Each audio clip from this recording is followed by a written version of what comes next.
Hello and welcome to HR Voices, brought to you by BW People. HR Voices brings you the most insightful conversations with the national and international HR leaders and leading HR solution providers. Before I introduce our guest for today's episode, here's a quick request to follow our LinkedIn page, bwpeople.in, and be a part of this fastest growing HR community in India. Our guest today actually needs no introduction. He is one of the most respected and senior most HR leaders of the country. You're right. Our guest today is Dr. TV Rao. Dr. Rao is currently the chairman of TV Rao Learning Systems, a former professor, former board member, and society member at IIM Ahmedabad. Dr. Rao is the founder president of National HRD Network and has been at the forefront of HRD movement in the country. Dr. Rao has worked as a consultant to UNESCO Bangkok, USAID Indonesia, UNIDO Malaysia, and Commonwealth Secretariat London. He has worked as a HRD consultant in India to over 100 public and private sector organizations. Dr. Rao has received many prestigious awards, including Ravi Mathai National Fellow awarded by Association of Indian Management Schools, Asia Pacific HR Professional of the Year 2019, and Lifetime Achievement Award from Indian Academy of Management. He has authored over 60 books, including Effective People, Managers Who Make a Difference, Leaders in the Making, which is co-authored with Arvind Agrawalji, and 100 Managers in Action. Welcome, Dr. Rao. It is an absolute honor and privilege to have you with us today. Thank you. Thank you very much. It was very nice connecting with you. Thank Wonderful. you, sir. I have many questions for you. First of all, I would like to ask you that with your decades of experience in people management, how do you see that the people management landscape has changed over a period of time? Well, I think it has changed quite a bit in the last 70 years post-independence. I think in 50s we were largely welfare-driven corporations. They used to be manned by labor welfare officers. Then 60s and 70s we graduated to from welfare. Every time we graduated, the previous one is included, but it's an additional thing, personnel management, which focused on recruitment, performance management, appraisal, and trained a little bit of training and development, and largely industrial relations. In fact, setting up of TIS and XLRI in 50s, even earlier than that, indicates the labor welfare and employee relations orientation. Come 70s, actually mid 70 onwards, we started graduating to development. HRD became focal point, L&D became focal point. It, I think, went on growing. So from welfare to stability to growth and development. 90s post-liberalization, we moved on to be a lot more business driven because I think we entered into a competitive world. A lot of global orientation came up, and we had good standards from across the world. So it was quality driven, performance driven, and business driven HR. Early part of the century, we were largely HR became strategic business partner. And with IT, I think later 2010 onwards, we have become technology, or I think that is an addition. So now it is AI driven quite a bit. I don't say it is driven, but AI influenced and so on. But we are focusing quite a bit on human welfare, which is a big way. The mental health, physical health, I think it has broadened phenomenally. Today's HR is substantially different than what it was 50 to 60 years ago. A lot of challenges, a lot of opportunities, and a lot of scope. We graduated from welfare to systems to today HR is a philosophy, way of life, and it is everyone's job, not anymore a department or function, but it is everyone uh, has to take care of his or her own HR. That's the big change. The landscape has changed. That doesn't mean that Fantastic, HR sir. HR doesn't have HR profession doesn't have work to do. They have a lot to do. Yeah, that is what it is. Fantastic, sir. Yeah, Fantastic. And it's amazing that how the entire landscape has evolved and changed over a period of time. You absolutely. briefly mentioned that HR has now got into the strategic role in the businesses. Yes, Uh, it has an extremely important role to play in any organization. Do you correct. feel HR gets as much importance that it deserves? And to what extent they are playing a role, the HR professionals, they are playing a role being the strategic partners in the organization? Bilquis, there is no one answer to your question. I think there are multiple dimensions and multiple Yes, ways. I think it is, if I have to say, both yes or no. Some enlightened companies recognize the importance of HR and give the HR director a seat at the table. Not only that, they give a seat, they use the HR person as a coach, a guide, and even to impact future business strategies. Like if you look at some of the companies which have become global, I think HR is far ahead of even the CEOs, because when you have markets open up for a particular company in other countries, HR in the process of knowing that particular country understands the culture, understands people, and spots new opportunities for business. It's rare, but it is there. So that is on the top, where I think HR is given uh, due importance, and not only that, but at the bottom, if you really look at a large number of companies, small and medium enterprises, some of the CEOs don't even know what HR really means. I say there are different levels. There are small and medium enterprises who always do the CEO, the owner, he or she herself does the HR job. And even medium enterprises, I don't think they have appreciated fully HR. They use at best for recruitment and for performance appraisal and the legal kind of requirements that are there. So if you look at a large number of small and medium companies with CEOs who have really not understood the significance of HR, HR is a routine administrative, anyone can do with little qualifications job. I my own estimate it is that this is a good number yet, because HR profession has not impacted that much. But maybe about 30 to 40% at the top are using HR appropriately. Maybe I'm probably a little generous when I give that percentage. So it is both. We have a long way to go in terms of helping CEOs, CXOs recognize. Everyone acknowledges people are important. People are my soul. But when it comes to actually using, they may not really know how to go about. And partly this is a failure of the HR profession to disseminate rightly, educate people. In fact, I think by now, I think HR should have been in the textbooks of school children. We are nowhere near. We yeah. have not even touched the graduates. We're still struggling with BBA level. That's what I So think. thank you so much for that. So you briefly mentioned about technology also. Now technology and AI and automation is, a part of life and part of every organization, in fact. So what do you think are the new challenges that the HR leaders they face with this quick change in technology and automation and AI everywhere? And are these really challenges or these are opportunities? What do you think? I think they are both. First, I would treat them as opportunities Yeah. if you understand them.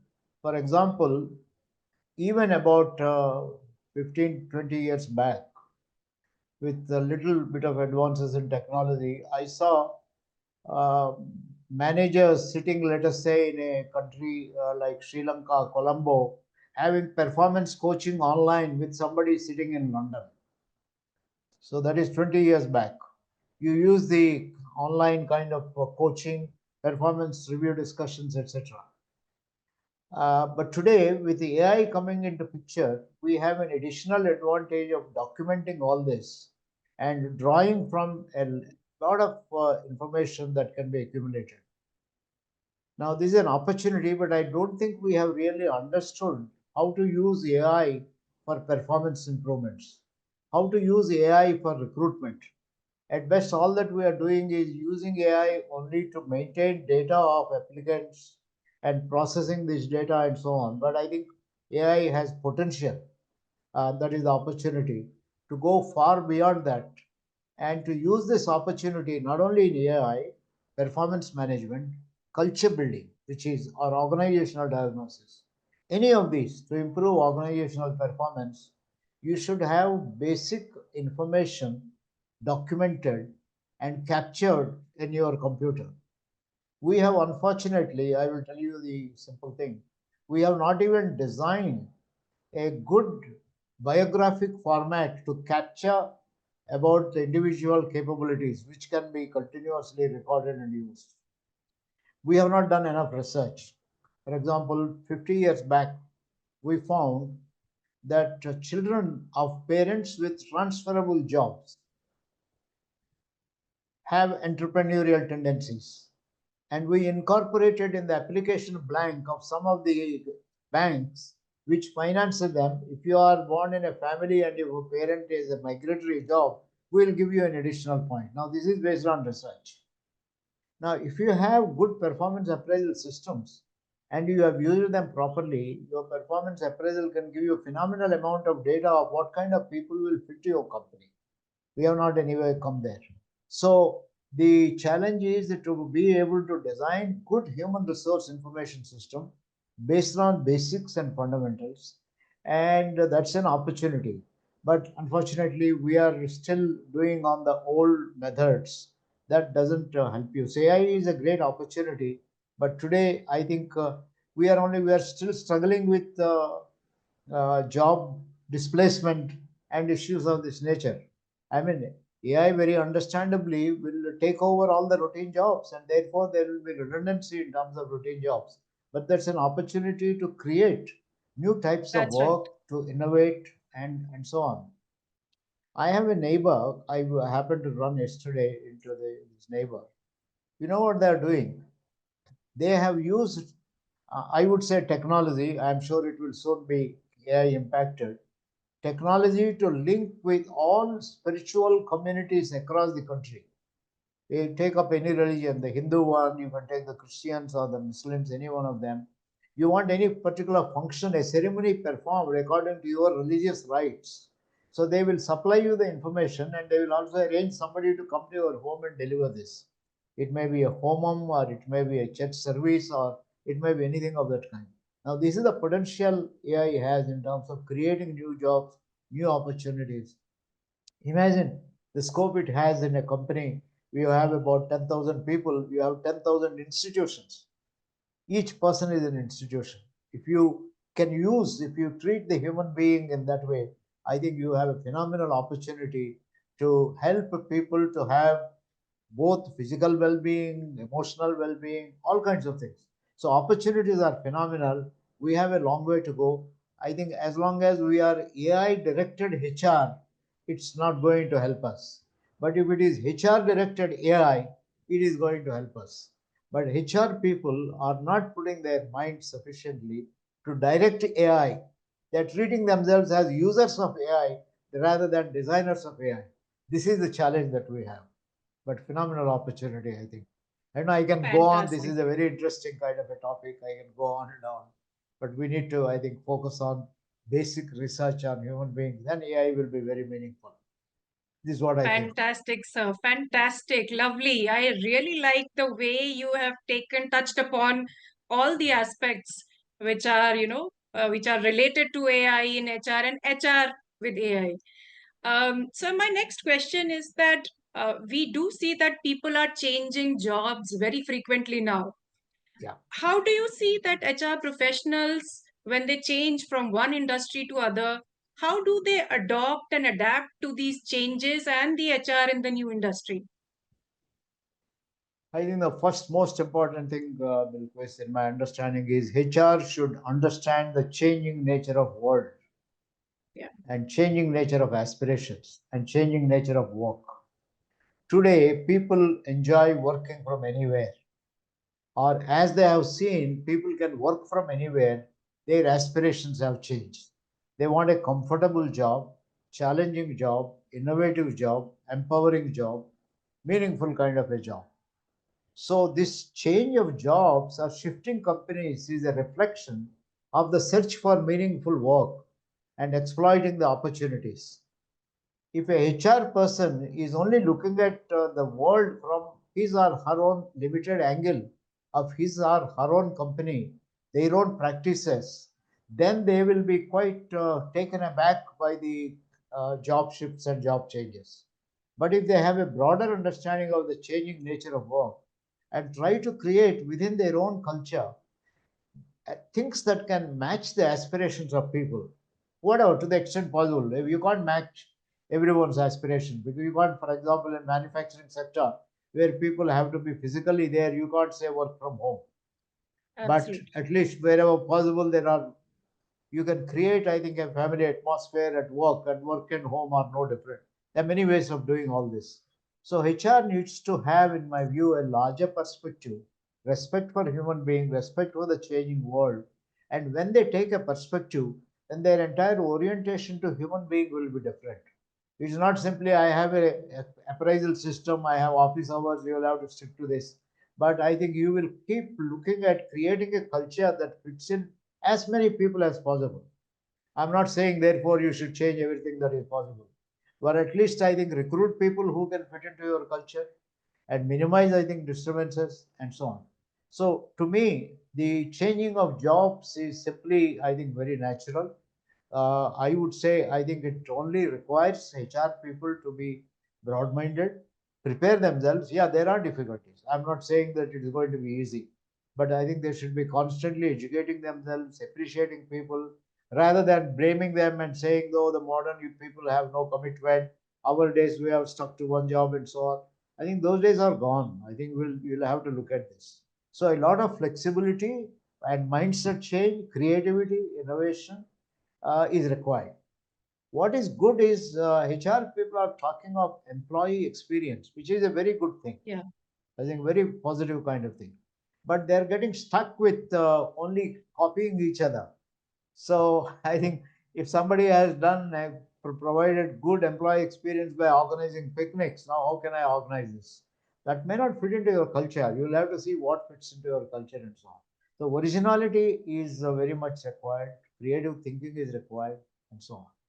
So I mean, I don't know if I answered your question. I think this is nothing to be better. It is expected. You need to constantly look at human beings as human beings and reorient your policies and practices. I'm sure everyone can find solutions for this. You need to have a dialogue, discussion with people. That is the most important thing, which HR can't simply copy a technique from anywhere and then say, I'm now using this and so on. That's the way it is. Great, sir. That's really good to know. And you briefly talked about the aspect which I'm going to touch upon now. You spoke about picnic somewhere in your answer. So Yeah. HR leaders are often, asked to take care of their uh, employees' well-being and their mental, financial, social health, physical health, everything. How do the HR leaders ensure their own well-being at the same time? And what do the organizations need to do that their HR professionals are taken care of when it comes to well-being? Yeah. First, I think if you have to take care of the well-being of the employees, in fact, I think in recent times we have extended the role of HR far beyond employees. Yeah. In the past, we said you are a employee champion, but we were HR people who were largely employer champions. But over a period of time in recent part, they recognized that they can't play this game of being championing the employers and pretending to be employee champions. So I think the cat is out of the bag, and therefore you have no alternative but to be an employee champion. But I think interestingly, if you look at the global trend today, in fact, even I have been talking about it, you are not merely an employee or employer champion, you are a champion of all stakeholders, Yeah. which means that you have to be interested in investors, you have to be interested in customers. If you don't care for the customers, your employees are not going to be caring for them either. So you have multiple responsibility in terms of taking care of the people. But having said that, to answer your question, what can they do with the employees themselves? I think again, I come back to this. You come up with innovative methods. You don't have to do everything yourself. Can you convert your finance and accounts department in also an employee champion? Can they help them in terms of taxation, financial management? Can you take care of your supply chain manager to come up with a program to help the mothers at home to manage their own supply chains? It's possible. So you have in an organization there are multiple capabilities. We have not used the entire organization as a source of helping our employees, their families, and the society. That during the pandemic we have seen that happens, but it is possible. So if you have done that as a HR manager, you focused on employee welfare, employee families, employee neighborhood, and everything in the society, the schools, colleges, etc. Because there are teams for large organizations, there are teams. Then your respect has gone up, your own self respect has gone up, your brand has improved, and you are seen as a great helper. In fact, you could be perceived as next to God because you are helping whenever there is a need, you are there. Now, your second part of your question, if they have to do all of this, they also have to take care of themselves. Absolutely. How do they? For me, most important recommendation I would make for a HR manager, please spend a small part of your time for self discovery, self rejuvenation, and I mean, take a week off, go and get into some rejuvenation center or go to some other country. Don't do any HR work. Look at it, or go to an NGO, go to a village. I think this could be quite refreshing for you once in 6 months or once in a year. I would now recommend. Earlier, I used to once in a year. I would say it may be useful to have at least a few days off every 6 months. Build yourself, do something different, a rejuvenation kind of an exercise. This is number one. Number two, I think HR people today training and or learning and development is now slowly passed on to employees themselves. Companies have stopped have invest much less in training and development. They have downsized their training and development budgets. They tell people, you are not going to stick to me. I don't know. You take care of your training. At best, I can give you some 50% off, etc., etc. So training budgets have been largely slashed. And even when training budgets were there, I have found many HR managers, HR leaders, not building themselves. There were a few. In our study of 30 HR leaders, we discovered each one of them invested on themselves, going abroad, go to some university, Michigan, work with David Rick or work with somebody else, go to IIM, go through some courses and so on. They have done a lot of it. But today, with a lot of media, people are thinking the media are good enough. You are in LinkedIn, you are active.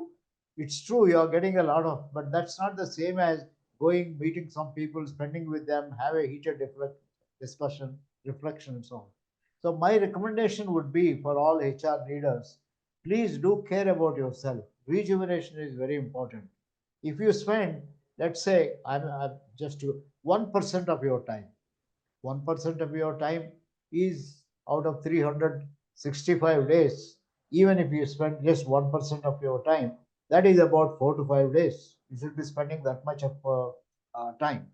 You rejuvenate yourself maybe once in a year by doing activities which you have not done before, by looking at what other people who don't belong to your kind of a profession are doing, and so on.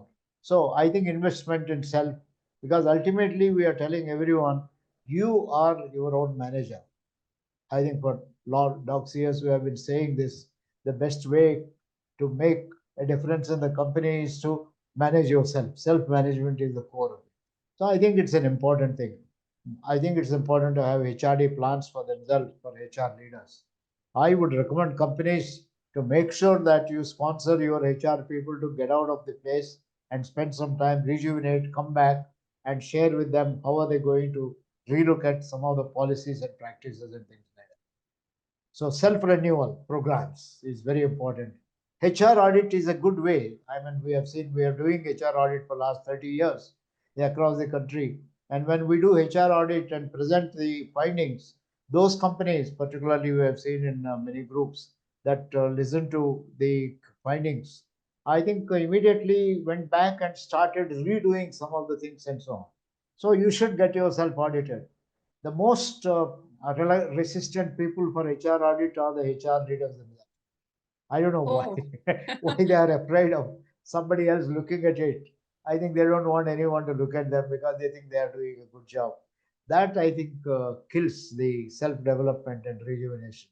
so what I've they s- say in the aeroplanes is that before putting the oxygen masks to others, put your oxygen Put mask your first. absolutely right, right, Yeah. correct. So If it's you very don't take care important of for a yourself, right? person. Yeah. The well-being of a person is important. That's how they can Yeah, transfer it to yeah. others. Yeah. I've seen this in our 360-degree feedback. We have done 360-degree feedback for most leaders in our country, almost about 30 to 40,000 leaders.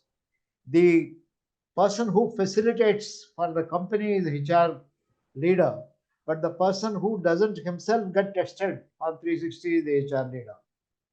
Which is surprising. He will get the CEO to see 360 feedback because he keeps hearing complaints, but he is uh, uh, is very resistant to get his or her own 360-degree feedback done. This, I think, is a mindset change we require in at least a good part of our HR managers. Don't think that you know everything. I think it is important to seek feedback, to review and rejuvenate yourself. I agree with you on that. Fantastic, sir. Now, my next question is that we all know that you are a part of multiple professional bodies in the country like NIPM, NHRDN, AIMA, and so many others. Do you think that they are doing enough for HR? And what are your suggestions to them? The question in your, I mean, the important part in your question is doing enough. Yeah. If you ask me, doing enough, no, not at all. They are not doing enough. I'd say they're doing good. Whatever they are doing good. But what they're doing is only a small part of what they could do. Okay. So full compliments for right things they are doing. All these bodies. I think their conferences are excellent, very contemporary. For example, every one of them is concerned about AI. I think that is the right thing to do. But what they are not doing is they are not asking, they are not going deeper. They are becoming event managers. A conference is to be held, you hold the conference, forget about it. You are very happy, you count how much money you have made, how many scholarships you have given, how many colleges participated, that is the end of the story. Then the next president comes and he is going on to the next conference and things like that. That doesn't help us to build a profession. A profession has to be built on solid research. We were expecting in the past research will be done by B schools. But let me tell you, most B schools are doing research for American journals or Western journals because that is the way they are ranked. They are not doing research which is useful for our country, if you really look at our country. And there is a lot of scope for phenomenal kind of research. I was asking this question for any of these bodies, National HRD Network or NIPM, ISTD, including, I think one can ask this question also to AIMA and so on. But certainly for HR people, do you know how many HR professionals are there in this country? There is no answer. The total membership of all these bodies put together is about 50,000. HRD network, and I'm reasonably certain there are at least 5 lakhs or maybe Yeah. more, my rough estimate. We don't even know how many are graduating from the postgraduate institutions that teach HR, social work, allied kind of business. We don't know. Nobody has a count of this. What courses are being offered? What being professionally being done? So I think the basic research of this and also basic research on what is the nature of a human being, how is it changing, what can we learn from psychology, and therefore how do we design application plan, how do we design interviews, how do we design performance management systems. This deep kind of research is not at all going. In fact, the professional bodies are the ones who should be doing. SHRM has done that in US because SHRM in US, Society for Human Resource Management, has used a lot of education professionals, professors from universities in USA, America. I think they were based on solid research. Now they are selling that research in India now. If you look at SHRM India, I think they're largely imported from those. No, nothing wrong. It's a good thing to do. But I wish SHRM entered this country hardly about 10 years back. But NHRDN, NIPM, ISTD have been there for more than almost about 50 years, 40 to 50 years. By now, they should have shaken the country in terms of research. I think we have a long way to go. Our professional bodies are not profession driven, they are more event driven. And I think that is where, in my view, I'm sorry, I have to be critical on, I think, on in 2025, when we are soon going to celebrate a HR day. I would say, I think we have to draw and redesign the role of these professional bodies. Having said that, I want to fully compliment you. Have picked up right kind of things that should go on, but I think you will have to orient. The greatest resource you have are the colleges and universities. Professors from these institutions today are a lot more interested in participating in these bodies. But unfortunately, many of these bodies have become practitioner driven, and they are finding it a little difficult to let the professors guide research and so on. I think this is some mindset change that is required in these bodies if they get involved. When we started HRD Network, all the best professors in HR in the country were involved. In fact, there is a picture of 1989 in a Delhi conference that was held. We had the top-notch HR professionals from the country were all there, including and also from abroad, Ralph Linton, Uday Pari, Abad Ahmad, D.M. Pestanji, Somnath Chattopadhyay, Mrityunjay Atreya, Dharani Sinha. You name the top-level people, they were all involved in HRD network. Today, you will rarely find some of these professionals because everyone has worked out their own niche and so on. So I think we should. I wish these professional bodies become more profession driven, more philosophy driven, and more value driven, and go out of this event driven kind of management. Fantastic, sir. I'm sure these things are taken as a positive feedback, and it really means when it comes from you, especially with such vast experience that you have. So, my last question, but it has three parts to it. What Yes. is your advice for the people, the professionals who are already working in HR? Number two, your advice to the people who aspire to be in the HR profession. And number three, for people in general who look at HR from a distance. I'll start with the last part of your Yeah. question, people in general. Today, HR is not anymore the business of HR professional. It's a mistaken understanding. If you, as a human being, think my HR will be taken care of by my HR department, even the HRD ministry doesn't take care of the HR of the entire country, 1.4 billion people. You have to take care of your HR. So to to I think to depend on somebody else to take care of your growth and development is a misnomer. Please don't. You have to be. And today, opportunities for everyone to take care of his or her own HR is phenomenal. I think we have an important tool. This is the best HR tool that you have. Best HR tool, which everyone uses. Every single person, including from a vegetable vendor to a person who irons to a person who comes and helps you in your household, everyone has this instrument. This is the best HR. Now, to promote this HR, to learn from this about your profession, I think you need to put in a little more effort. You need to be inquisitive, you need to learn, you need to keep on asking other people, what are you doing? How do you? So you improve. You don't want to remain for life to be a household help in a house. There are many household helps I have seen. They educate their children and make them graduates, postgraduates, and even I think big managers and so on. I think great thing. But in your own way, you can also become something more than what you are because you are you. That's your. So for general public, I would say that you should keep exploring tools, and you have to take charge of your own learning, growth, and development. This is most important thing. For HR professionals, I would want to say the same thing. HR is no more the job of only you. But having said that, what a great thing. I think today we are talking across the world. What are we talking? Post pandemic, we are saying everyone should take care of health. And what did we do? I think something very interesting happened when the pandemic started, when COVID-19 started. Even the prime ministers of countries, including our own country, started converting themselves without naming themselves as HR managers and into HR. Clap, appreciate the health workers, and wear masks and wash your hands. All this is nothing but education. So they converted themselves into HR people. So if you really look at today, all problems many employees are talking about, stakeholders are talking about, the society is talking about, is related to HR. So if you are a HR professional, your primary task is certainly employee welfare, but your equally important task is employer welfare, investor welfare, customer welfare, societal welfare. 5% of your time, think of the society. 5% investors.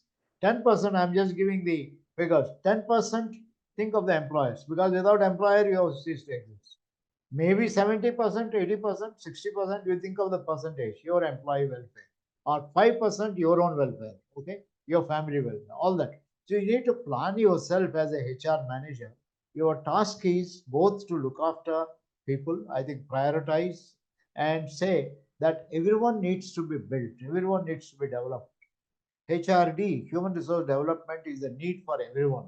And you as a HR professional, for some reason, you have chosen it, or somebody has given you this designation.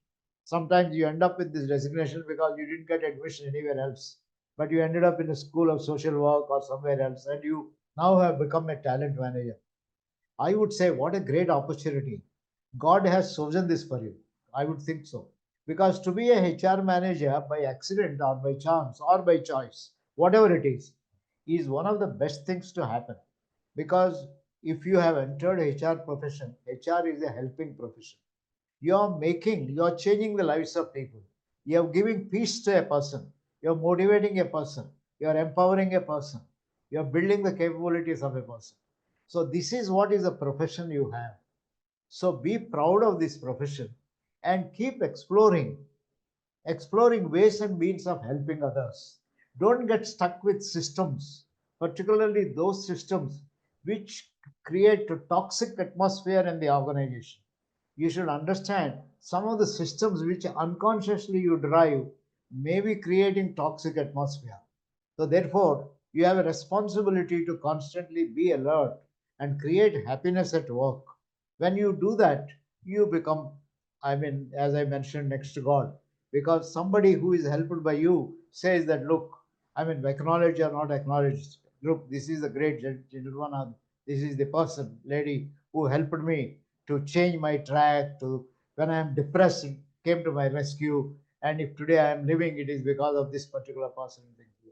So HR profession is a glorious profession, is a noble profession to be in. You must recognize this. And those who are aspiring to be HR, I think don't worry if you don't get a job. It's not necessary. HR is itself a way of life. It's not a job. It's a way of life. And the moment you start living your life in productive ways, you start searching, you start looking at people, you start helping people. There is so much to do, so much to help. Just go around and talk to a shopkeeper, how that shopkeeper has. So you are a HR guy, you will be able to gain a lot of wisdom. So aspiring HR people, do not, I mean, my recommendation will be, don't always look at how do I get employed in such and such company and get a job. I mean, if you get it, it's fine. Then help people. If you can't get it, I think the world is vast and open for you to keep helping. So I think HR profession doesn't need job to be given by somebody. I mean, I know it sounds very euphoric and so on, but I think if a young person understands this, I think he'll be very contented, and I think life will take care of itself. He'll be quite a bit satisfied kind of person. So these are my messages for all the three categories you have mentioned. I Absolutely hope. delighted to hear your views, sir.